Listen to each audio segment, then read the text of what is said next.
Spectrum modems act as bridges between your internet service and your devices, converting coaxial signals into data packets. To connect via Ethernet, first identify the correct ports. Locate the LAN ports on your Spectrum modem. These are standard RJ45 Ethernet jacks labeled Ethernet or numbered LAN 1 to 4. Never connect an Ethernet cable to the cable in or internet port, which is for the coaxial cable. Use a Cat5e or Cat6 Ethernet cable and plug one end into a LAN port on the modem and the other into your device's Ethernet port. For optimal performance, especially with newer Spectrum plans, using a Cat6 cable is recommended to support speeds up to 10 gigabit per second, although most Spectrum services are currently asymmetric. Plug one end into a LAN port on the modem and the other into your device's Ethernet port. The connection is typically plug and play.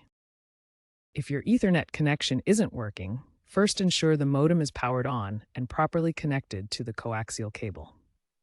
Check that the coaxial cable is securely plugged into the coax input port on the modem. Then check that the Ethernet cable is securely plugged into both the modem's Ethernet port and your device's port. This diagram shows a typical setup with modem, router, and device connections. For advanced settings, you can access the modem's admin panel, typically at the IP address 192.168.0.1. While Spectrum's service is asymmetric by default, DOCSIS 4.0 modems offer up to 10 gigabit downloads and 6 gigabit uploads. If you're experiencing slow speeds, test with a wired Ethernet connection versus Wi-Fi to isolate the issue.